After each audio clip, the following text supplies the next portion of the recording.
Hi there. I'm not sure where we were at when I last spoke to you, but I think we'll pick it up from here. I know it's been a little while. I've got 2 cars out of action and requiring a lot of work, and I've been very busy, so I haven't had time for this. But what I've done inside, see if you can see it a little bit, in the cavity here, I needed more depth for the switches and the tone and volume knobs to go through. So I didn't want to route all of this out to minimal thickness, because then it would make this whole area weaker than it needs to be. Probably would have been okay, but I mean, what if I drop it one day? God forbid. I wouldn't hate to crack that. So I channeled out enough area for the 2 tone, for volume and tone pot and the switch to go through. It's not pretty, but you'll never see it. So that's done. We're going to leave it at that. The next job is to make the cover. I'm going to make the cover out of this piece of Remu. You can see the pencil drawing I've got on there. That's more or less how it's going to be. I'm trying to keep the orientation of the grain going forwards. So you can see the thickness of the board is way too thick. So what I'm going to do is cut it in half here, and then attempt to thin this down with the router. It's going to be noisy and take a little bit of work. And the reason I'm going to cut it in half is if I ruin it, I've got another chance with the other piece. So we'll see how we go. I'd like to get it down to, I don't know, 3 or 4 mil. Is that too much to ask? I don't know. We'll see. I'll set up a bit of a router sled and see how we go. We're nearly ready to get going now. I've made this quick and dirty router sled, which I'll explain in a second. I've just anchored this large piece of MDF to the top of the bench, with a little block here and a little block here. Stop this moving around. I'm not worried about screw holes in the top of the bench. It's a bench. This is stuck down with double-sided tape, as is this one. And this little piece of Remu will be as well. It'll be stuck in the middle here. And our router sled, which I'll just reach over and grab, our router will run on top, up and down in this fashion, just like we've done before. With this piece of Remu, I'll have to turn it over halfway. I don't know if you can see, it's got a slight bevel on one edge. Get the fingers there, maybe you can see better. See a slight bevel on this edge, on both sides. Bit hard to see. You have to take my word for it. It's got a bevel on both edges, so I'll need it to be completely flat. So I'll have to take some off one side and some off the other. So I'm going to stick this down and get into it and make some noise. I'll give you a progress update shortly. Okay, we're about halfway there. If you have a look, this is the unplaned side. You can see that dark edge. That's a better view, isn't it? So you can see I've planed this side and not that side, and that bevel on the edge is what I've been trying to get rid of. So I've got to plane this side now. But if we compare this, if I stand it on end, I can't, I'll hold it. If we compare the thickness of this to the thickness of the original, if you can see that bit better there, you can see we've come down quite a bit. I'd like to get a bit more yet, so I'm going to push my luck a little bit and try to plane the other side and see how thin I can reasonably get it without it being so fragile that it breaks. Okay, I'm stick this down and I'll come back and see you in a minute. So we're all done. This is what we've ended up with. I've sanded it flat because the router tends to leave grooves in it, so I've sanded it flat both sides and I've trued it up with my square, and it's looking really good. This is how thin we've got it compared to how the original thickness was. You can see that's come down quite a long way. I don't think I'm going to risk going any further. I think that's going to be plenty. that will be fine. So what I'll do next is I'll cut the shape, actually this shape here, this piece of wood that I'm reusing for the sled for the moment, that's the template to cut the piece out on here, and then we'll rebate the top of the guitar so that it fits, and we'll attach some magnets. We'll put a little bit of oil on this to condition it so it doesn't twist on me, hopefully, and we'll be done. So I'll get on with the next part and I'll show you that in a moment. Before we carry on, I thought I'd just mention that I measured this piece at just over 12 millimeters. The piece we thinned down comes in at a whisker over 3 millimeters. So that's really good. I've sanded this and I pressed it overnight to make sure it stays flat, and I'll keep doing that until I get the lacquer on it, which will stabilize it. I don't really want this to twist. But the next job will be to route a rebate all the way around here. We have the template for that, you've seen it already, and the rebate has to be to the thickness of this, which is about 3 millimeters. Once we've got the rebate done, we can cut this shape out. It won't drop right in there because I'm going to bind with the black binding all the way around, just like we did on the front, because I think it looks cool. So it'll be a little bit of messing around. Eventually we'll place the magnets in here, and I'll have to sand this by hand to fit nicely, and once that's done, that job can be called finished. So I'll set up the template on here, set up the router, and I can probably show you this one because it should be a fairly quick route, so you won't be subject to tons of noise. I'll get it set up and I'll come back and see you in a moment. Okay, I've set this template up. It's pretty much right, I think, and I've set the depth of the router bit as best I can. I'm pretty sure it's going to be, it won't be too much. It might be a whisker not enough, which is, you know, better to be on the safe side. So we'll whiz around here. Hopefully we don't have a disaster. So fingers crossed. Here we go.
Well, the moment of truth.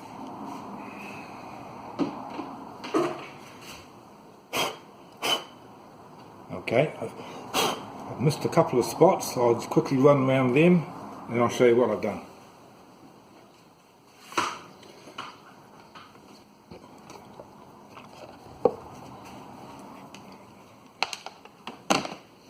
The reason I unplug this every time is because it's such a dangerous machine that I don't want to have any problems. I already cut one piece of my thumb off, I don't want to do it again.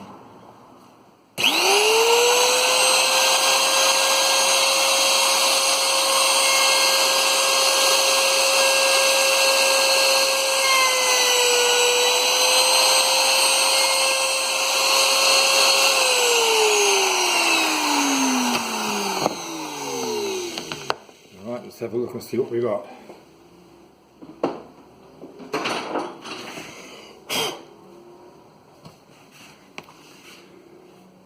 Alright, that's all looking good.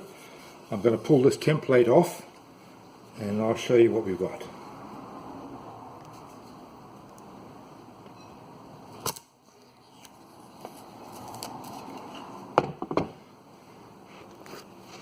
I'll just switch the view around here. There we go, so now I can show you. And there's what we've got. I'm not sure what that big... I'm not sure what that is. Whoops. I don't know what that is. Or how it got there. I really don't know. Regardless, we've got a nice rebate here.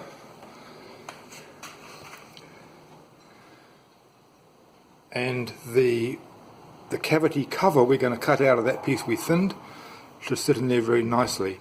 I don't know whether we'll need, you know, a magnet, magnet, magnet and magnet. Maybe two will do. We'll see. So the next job will be just to tidy this up a little bit with a piece of sandpaper. The split's not going to be a problem. I don't think it's a split actually. It's too neat for that. I'm not sure what it is. Anyway, we'll tidy that up and then I'll cut out the cover. Then we'll look at putting in the black binding. Alright, so that mission was a reasonable success, wasn't it? So I've just marked out the outline of the cover.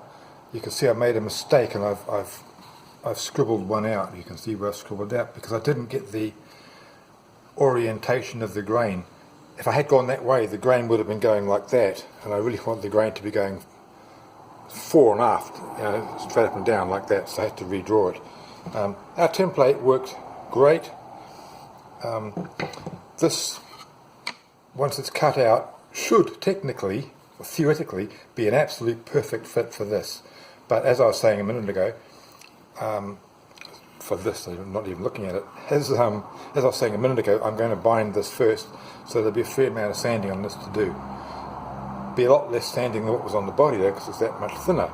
So I'll clean this out of the way and I'll get to carefully cutting this out. Fingers crossed. So far so good though. Okay, we've got them cut out, all looking good. One slight mistake though.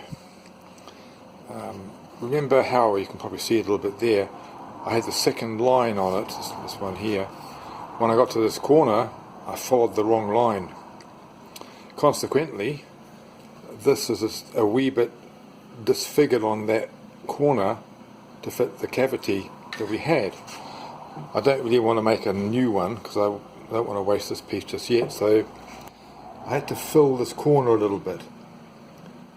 A little bit of a shame, but in the bigger scheme of things it won't matter. This fits quite nicely into here. So it sticks a little bit proud. That's by design because I want to be able to sand it flush. So what I will do next is put the binding around the inside here, just like you did on the front, and then I'll have to sand this a little bit all round so it fits nicely in there with the binding. The binding is going to present a couple of difficulties because I'm going to have to join the binding in the middle, whereas on the other side I didn't have to because the binding had no join. It started here and it ended here, so there was no join.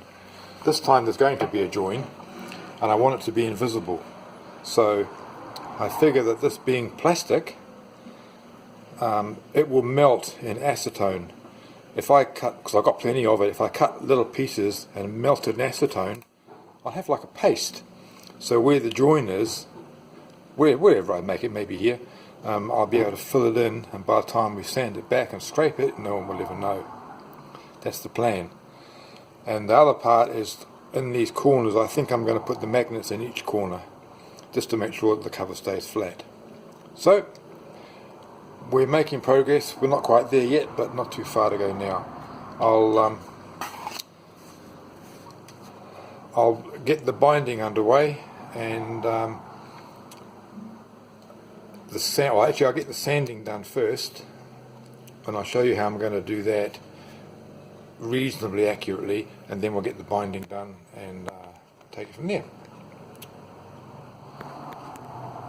So we're getting a bit near the finish line. Excuse me. Now, I'll just show you how I'm going about this.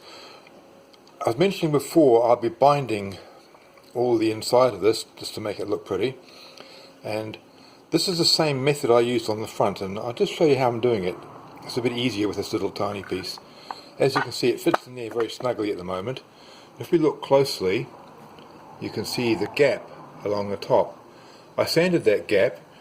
That will be to accommodate the binding, and the way I'm doing it to get the gap accurate is I've sliced up little pieces of binding, because I've got quite a bit spare, and I'm putting it inside here at kind of like a wedge. And when that fits in snugly, like it is now, I know that I've got room there. Is that going to focus? I know that I've got room there for the proper binding to go. Once I've done that, I mark the next piece, which is a bit hard to see, isn't it? See the pencil line here and one here. So now I'm sanding this area by hand, and as I sand it, I'm testing with more pieces of binding until I can get a piece in. And as you can see at the moment, there's no chance. So it needs more sanding. Once I've got that piece done, I'll mark the next piece all the way around until we've ended up with these pieces all the way around, and we know we've got a good tight fit for the binding. And hopefully, like we had on the front, that will work out just fine. So I'll get on with that, and we'll glue the binding in once we're done, and it's going to be good. Okay. We can see now that we've got the gap all the way around. If we have a close-up look, the pencil lines are just for my reference, so I know where I was up to. We've got a reasonable gap all the way around. I don't think there's anywhere that's too wide. Once we get the binding in there, it should be good. This cover doesn't have to be as tight a fit as the inlay, and in fact it would be a problem if it was, because the cover could have to come out from time to time. So we don't want it so tight that we can't get it out, and then we'd have to lever it out and perhaps damage this or damage the finish that will be applied. So it needs to be a little bit loose, and I may put a bit of ribbon on the inside as a tab to help lift it out for future use. I'm not sure about that, we'll see. But so far so good. What I'll do now is clean it up, and we'll get the binding ready.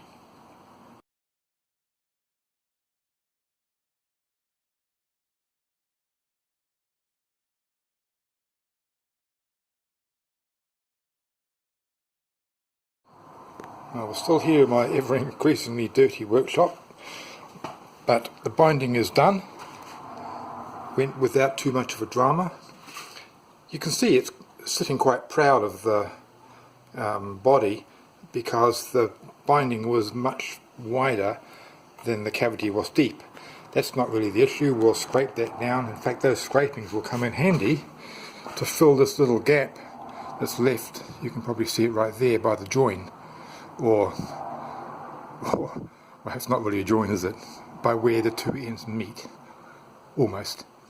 We'll fill that in, and when we scrape it back, no one will see. No one will know. It'll look good.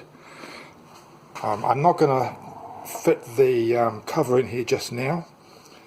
We'll let this all set, probably until tomorrow, and then we'll have another crack at scraping it down, fitting the cover, fitting the magnets, and then we should be good to go on to the next task. Alright, I've got to step out for a little while now, so we'll pick this up tomorrow. This is all set nice and hard now, and it's time to bring the level of the binding down a bit closer. I'm not going to get it perfect today because I don't need to, but I've got to get it a bit closer. I'll show you how I'm going to do it. I'll try and do it with one hand, but I'm going to use just a sharp blade and literally scrape it, kind of like this. And you can see all the shavings coming off already. All these shavings, there you go. All these shavings I'll be keeping because I'll mix them with some acetone to make a paste to hopefully fill in the little gap just here where the join is. So you can see it's not that hard, it's just going to be a little bit time consuming. So I'll get a cup of coffee and a chair and I'll sit here and I'll scrape it all until it's almost level. Final scraping will be after the finished painting has gone on. But you can see it's coming down. Already that's come down quite a bit, you see. So I'll carry on with this after I've made a cup of coffee, and I'll bring you back once I've got it complete. I didn't get the footage of the mixing of the plastic.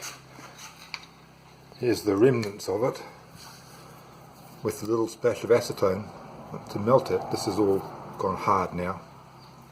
And if we have a look here at the join, I think we need to get a bit of focus happening if we can. Can you see the join? Not at all though. The join's gone. So, perfect. I've levelled this. Well, it's not level, but I've taken it down a long way. That's as far as I'm going to take it down for now. We'll leave the rest until we got some finish coat on there, but I'm really happy with the way this worked out. It's really good. You can see a little tiny blemish there. That will get scraped away in the end, but overall that's pretty good. I'm pretty happy with that. So now I'm going to get the cover and just perhaps need to sand a little bit to get it to be a nice fit inside that binding, and then onto the magnets, and then we're done. Okay, we've pretty much come to the end of this little part of the project because I don't have the magnets. I do have magnets, but they're too big. Not so much they're too strong, but they're just too big for these little areas. I'll have to get smaller magnets. From where? Who knows? But I'll find them. But what we've got now, we've got our lovely little thin cover. We've got the binding that's endless, you know, only you and I know that there's a join there. And the cover fits in just perfect. Just like that. And that looks really good. So I'm very pleased with that. The only other thing, apart from the magnets, is I may have to file a little lip in here and glue a ribbon on the inside of this so I can grab the ribbon to pull it open to get the cover off, because at the moment to get the cover off I need to use something like my trusty little knife here to flick it up, but that won't be able to happen once the magnets are there. And if I keep doing this, eventually it's going to chip that. So I might just have a little lip in here, and on the back, little lip in here, and on the back we'll super glue some ribbon so that we can just grab the ribbon and pull it up and take the cover off. So I'll go and find some magnets and we'll get that done, but I think we can call this part of the project done. Probably quite a long video now, so thanks for watching. It's been a bit of fun, but we've got a pretty good result. So take care, and I'll catch you on the next one. Bye bye.